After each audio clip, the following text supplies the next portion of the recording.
Serious, what is the creepiest or most unexplained thing that's happened to you that you still think about to this day? A few years ago, I was at my lowest point in life.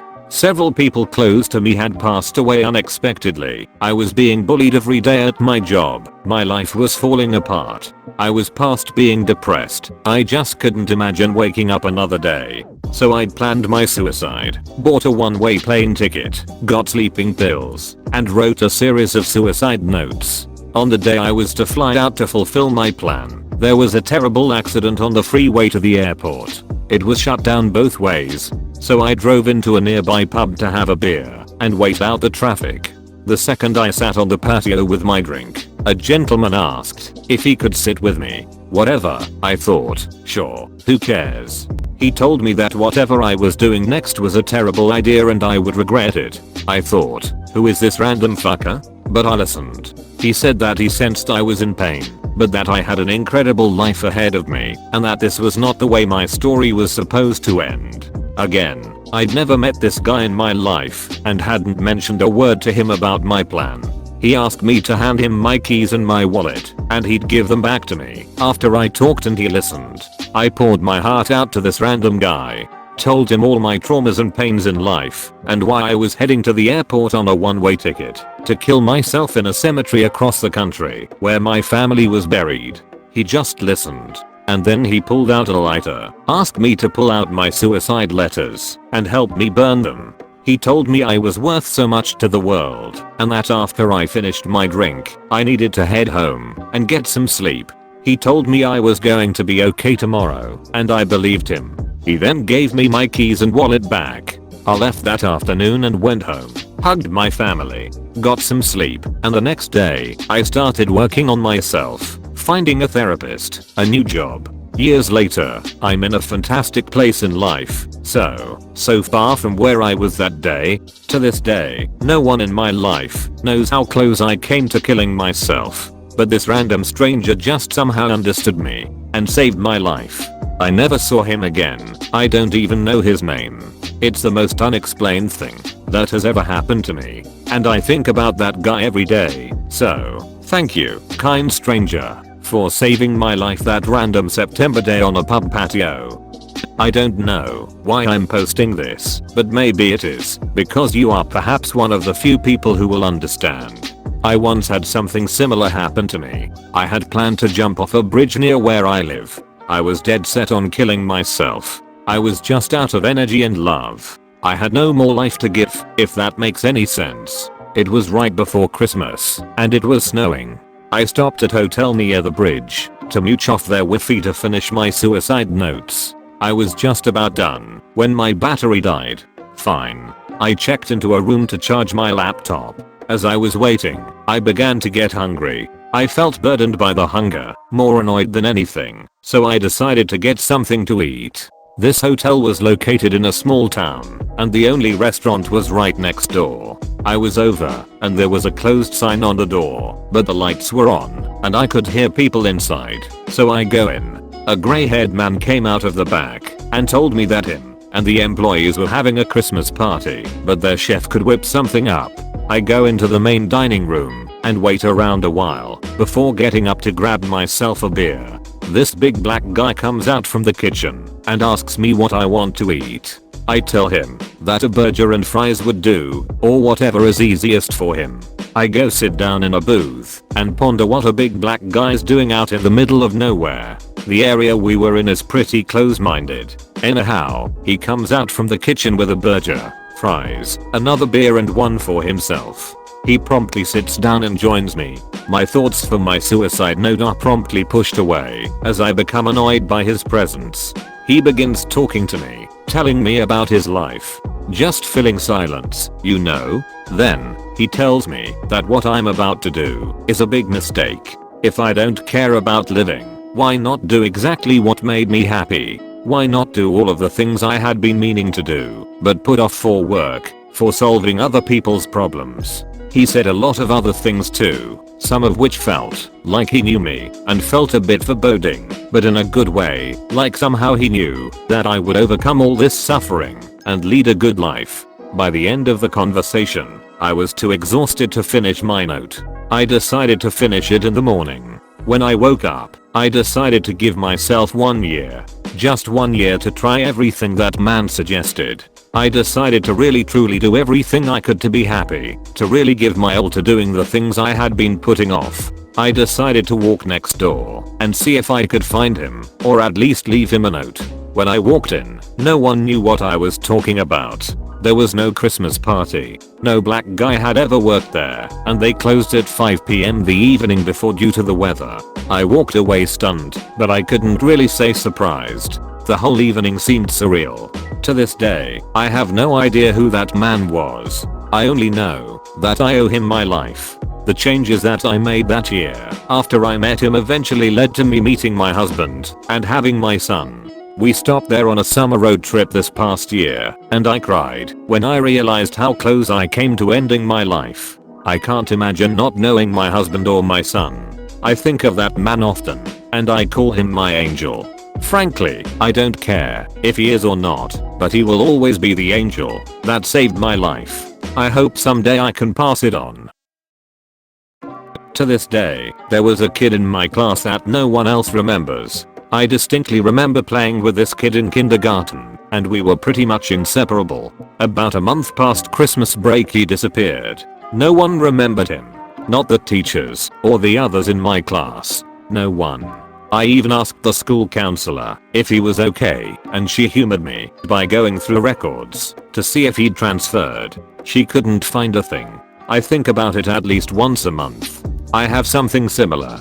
When I was a freshman, I think, in high school we had a pair of new students start who were twins. I remember both of them because while they were twins, they had slight differences, so I could tell them apart. Anyways, a few years after high school I get a friend request from one of them. I was looking at her Facebook randomly one day looking at her pictures and didn't see any of her sister, which I thought was odd. I mentioned it to my friend and she looked at me strangely and said she doesn't have a twin. I asked another couple people we went to high school with, and they all said the same thing. I have no idea what happened and it still baffles me because I distinctly remember two of them, but apparently there was only one. When I was 13 I moved into my brother's bedroom, as it is an extension to the original house with an ensuite and is far larger than my old room. Originally it was a tiny box room with the entrance to the attic, but was extended outwards. The attic entrance is always open, with a permanent set of metal ladders angled up into it. There's a picture of it here. The grey arch is where the original room ended.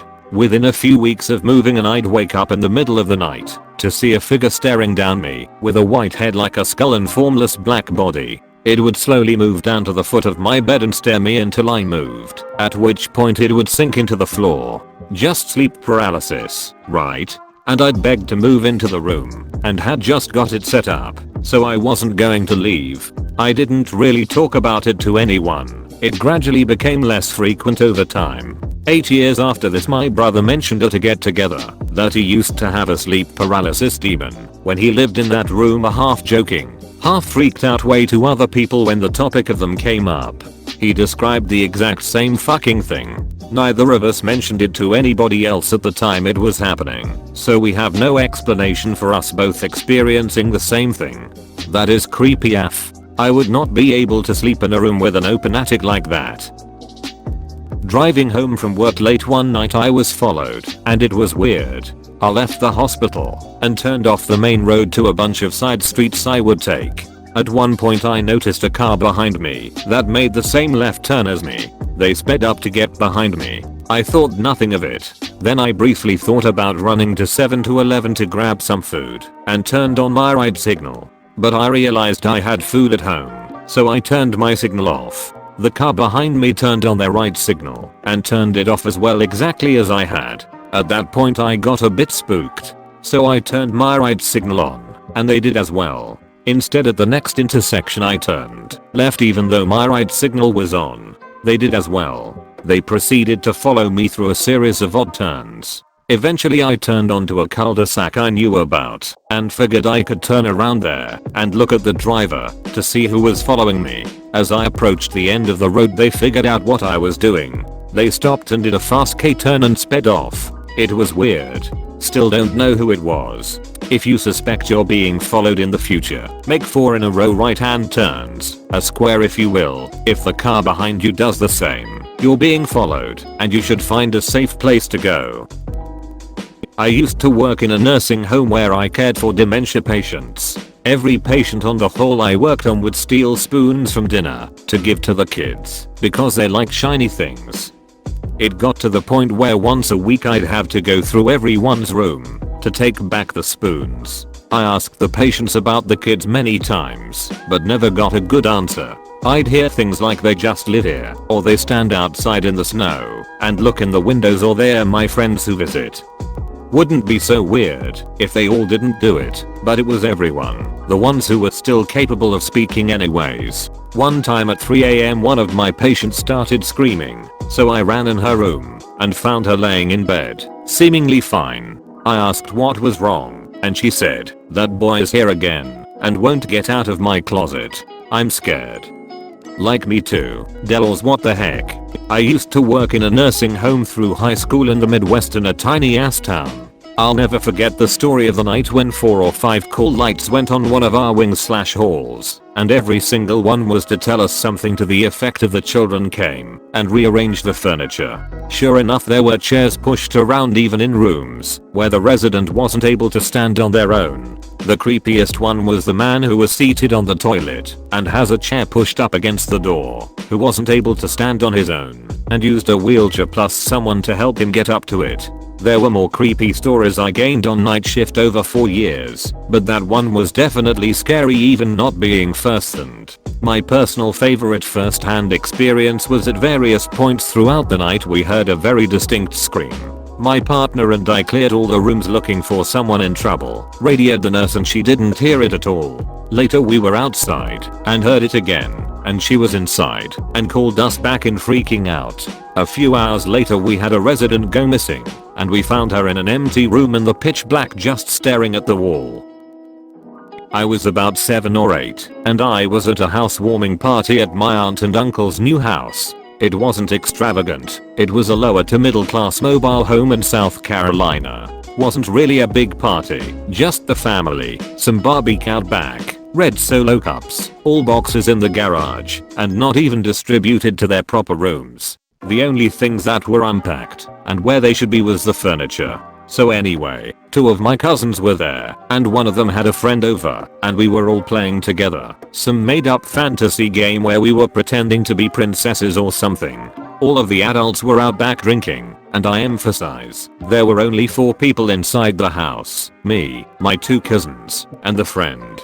The house was set up in such a way that the kitchen was the first room you walked into from the front door, then there was the living room, then past that was the hallway with the bathroom and bedrooms. I was in the living room on the couch because that was the princess's bedroom, and I was kinda just sitting there idle while the others got snacks. With no warnings or no other sounds, every single one of us hears a female voice let out an ear-piercing, gut-wrenching, overall horrifying scream in the bathroom. It was clear as day, and it was so loud and sudden that it made me jump, as the living room was right next to the hallway. My cousins and their friend run out from the kitchen and look at me sitting there, and then we all run from the living room into the bathroom. Not a single person is in there, and nothing is displaced, because there wasn't anything unpacked anyway, except the toilet paper. We turned back around to see about 3 adults coming in from the back door, because they had heard it too, coming from inside, so it wasn't any of them. What gets me about it is this: we have all since entertained the idea that it was a prank no one has fessed up to yet, but in order for it to have been a corporeal being, they would have had to somehow get into the bathroom without me seeing them from the couch, screamed, ran out of the bathroom to either the back door, without any of the 4 kids in the living room seeing, or out a window in one of the bedrooms. All of the bedroom windows were locked from the inside, so if they escaped that way, someone would have had to lock it and go out the back door, which again, we would have seen.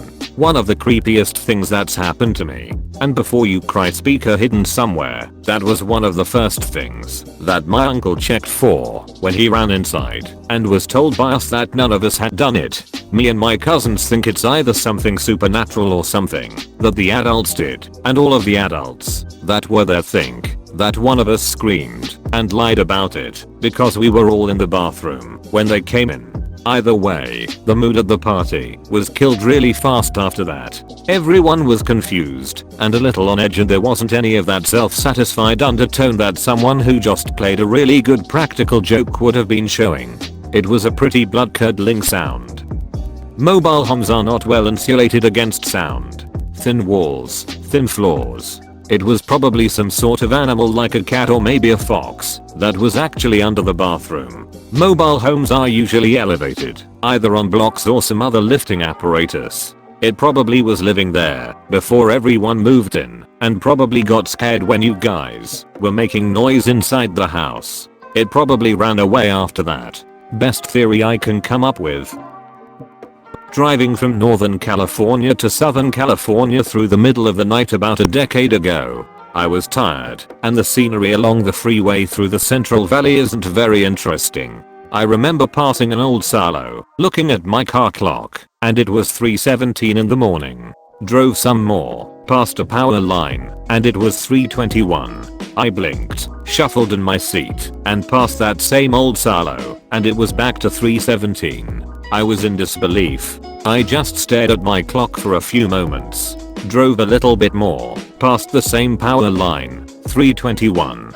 Don't know why or how, but I went backwards about 4 minutes. Never experienced anything similar or since. I'm from the Central Valley originally, and I don't like it at all. Something about big open spaces makes me think you could get lost, and I hear and no one would ever know. I'd fall asleep on the dirt in the redwood forest before I spent a night in an RV in Henrico. My dad grew up there and seems to like it, but he says there's a ghost of a Native American man in his childhood home.